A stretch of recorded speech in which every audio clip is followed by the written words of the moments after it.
Welcome friends to my channel Kriti learning blog. दोस्तों, अब मैं आप लोगों को एक बहुत ही फेमस नाटक जो कि भारतेंदु हरिश्चंद्र जी द्वारा लिखी गई है, भारत दुर्दशा, इस नाटक को मैं पढ़ाऊंगी। तो दोस्तों, इस नाटक में कुल 6 अंक है। तो इन सभी अंकों को मैं पर वीडियो वाइज आप लोगों को बताऊंगी, जिसमें मैं आप लोगों को पूरे लाइन वाइज बिल्कुल अच्छे तरीके से समझाऊंगी। आपको मेरी वीडियो देखने के बाद मैं श्योरिटी देती हूँ कि कोई भी और वीडियो देखने की जरूरत नहीं पड़ेगी, आपको पूरी तरह से समझ में आ जाएगा। तो चलिए, आज की इस वीडियो में हम लोग इस नाटक का पहला अंक कवर करेंगे। तो चलिए, सबसे पहले इस नाटक के बारे में थोड़ा जानेंगे, फिर हम लोग इसको रीड करेंगे, उसके बाद उसके पूरे सारांश को समझेंगे।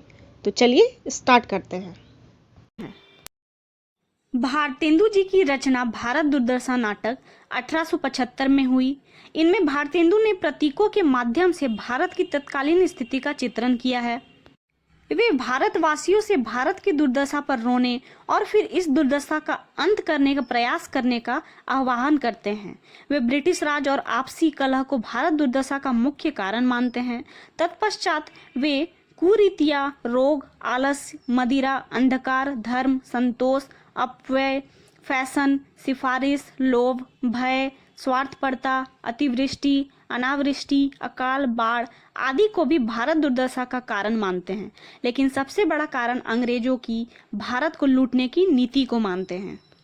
अंग्रेजों ने अपना शासन मजबूत करने के लिए देश में शिक्षा व्यवस्था, कानून व्यवस्था, डाक सेवा, रेल सेवा, प्रिंटिंग प्रेस जैसी सुविधाओं का सृजन किया, पर यह सब कुछ अपने लिए, अपने शासन को आसान बनाने के लिए था। देश की अर्थव्यवस्था जिन कुटीर उद्योगों से पनपती थी, उनको बर्बाद करके अपने कारखानों में बने माल को जबरदस्ती हम पर थोपने लगे। कमाई के जरिए छीन लेने से देश में भूखमरी फैल गई, लाखों लोग अकाल और महामारी से मरने लगे। पर इससे अंग्रेज विचलित नहीं हुए। वह बदस्तूर अपनी तिजोरियां भरते जा रहे थे। सारा देश खामोशी से अपने को लूटते हुए देखा जा रहा था, मरते हुए देख रहा था, बिल्कुल शांति से, तटस्थ भाव से, निरासक्ति से और निष्क्रियता से। और ऐसे समय में भारतेंदु जी की लिखी हुई भारत दुर्दशा नाटक प्रकाशित हुआ। तो चलिए नाटक को शुरू करते हैं। तो सबसे पहले नाटक को शुरू करने से पहले मंगलाचरण दिया हुआ है। मंगलाचरण क्या होता है? किसी भी नाटक को शुरू करने से पहले, आरंभ करने से पहले एक क्रिया की जाती है, उसे हम लोग कहते हैं मंगलाचरण। जिस प्रकार किसी भी कार्य को शुरू करने से पहले कोई शुभ मंत्र पढ़ा जाता है, उसी प्रकार से नाटक को शुरू करने से पहले मंगलाचरण कही जाती है। तो कहा जा रहा है यहाँ, जय सतयुग थापन करन, नासन मलेश आचार, कठिन धार तरवार कर, कृष्ण कल की अवतार। यानी जय हो सतयुग का स्थापन करो और जितने विदेशों का व्यापार है, आचार है, उन सबका नाश करो। किस प्रकार से करो? कृष्ण कल की अवतार लेकर यहाँ पे नाश करने की बात की जा रही है कि कृष्ण कल की रूपी अवतार लेकर और कठिन धार वाली तलवार लेकर इन सब का नाश करो। तो इसमें क्या है, इस नाटक में हर नाटक के हर अंक में दृश्य परिवर्तित हो रहा है, चेंज हो रहा है और उसी के साथ अंकों में बांटा गया है। तो जो पहला अंक है, पहला अंक में स्थान है बीथी। बीथी यानी गली कहते हैं, गली जिसको कहा जाता है। वहाँ पे एक योगी गाना गा रहा है। कौन सा गाना गा रहा है? लावनी। लावनी एक प्रकार की गीत है जिसे एक योगी गा रहा है। तो योगी गाते हुए कहता है कि रोहू सब मिलके भाऊ भारत भाई, हा हा भारत दुर्दशा न देखी जाई। सबके पहले जे ही ईश्वर धन बल दीनू, सबके पहले जे ही सभ्य विधाता कीनू, सबके पहले जो रूप रंग रस भीनू, सबके पहले विदा फल जिनगही लीनू, अब सबके पीछे सोई परत लखाई, हा हा भारत दुर्दशा न देखी जाए। जहाँ भय साक्य हरिचंद्रु नहुस ययाति, जहाँ भीम करण अर्जुन की छटा दिखाती, तहाँ रही मूर्ता कलह अविधाराती। अब जहाँ दुख ही दुख दिखाई, हा हा भारत दुर्दशा न देखी जाए।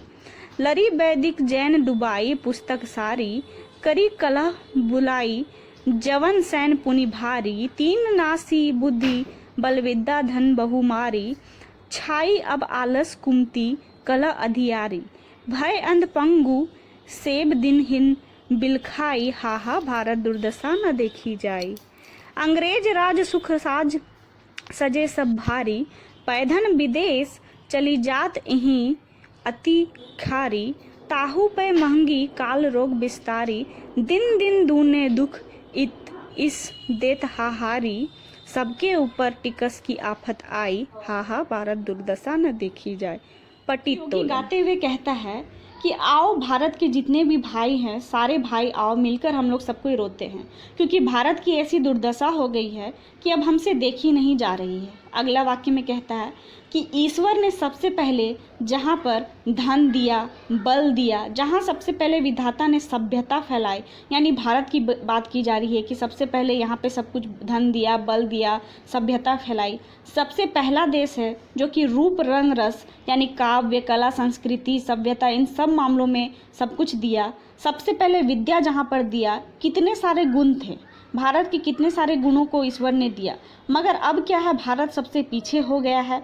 ऐसा लग रहा है जैसे सो गया है भारत, अब इसके कोई गुण जागरूक नहीं है।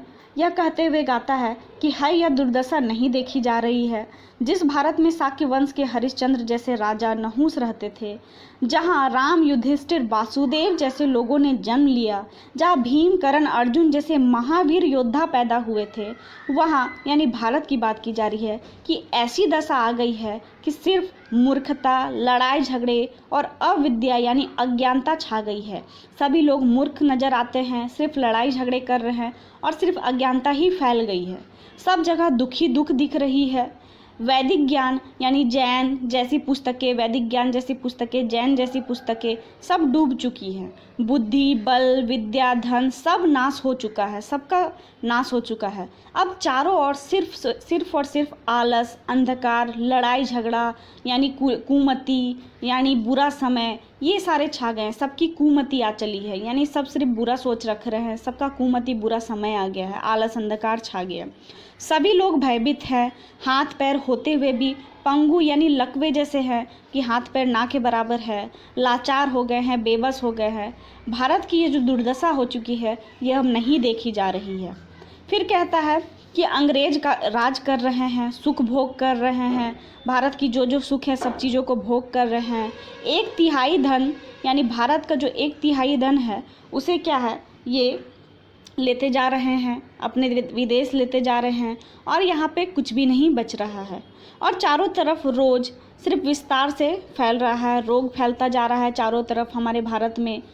दिन दिन सिर्फ दुख दुगना होता जा रहा है, यानी बढ़ता ही जा रहा है, डबल होता जा रहा है, दुख बढ़ता चला जा रहा है और हाहाकार मच जा रहा है। सबके ऊपर सामंती व्यवस्था लग गई है, यानी टैक्स की व्यवस्था लागू कर दी गई है, जिसके कारण सब पर आफत आ चुकी है। इस प्रकार से यहाँ पे पहले अंक में भारत की दशा को दर्शाया गया है और कहा जा रहा है कि हाय हाय, इस भारत की दुर्दशा अब हमसे देखी नहीं जा रही है। उसके बाद पट्टितोलन हो जाता है और दूसरा दृश्य चालू हो जाता है। तो यही था दोस्तों पहला अंक। आई होप आप लोगों को अच्छा लगा हो। अगर अच्छा लगा हो तो प्लीज़ लाइक, शेयर और सब्सक्राइब करना ना भूलें। Thank you.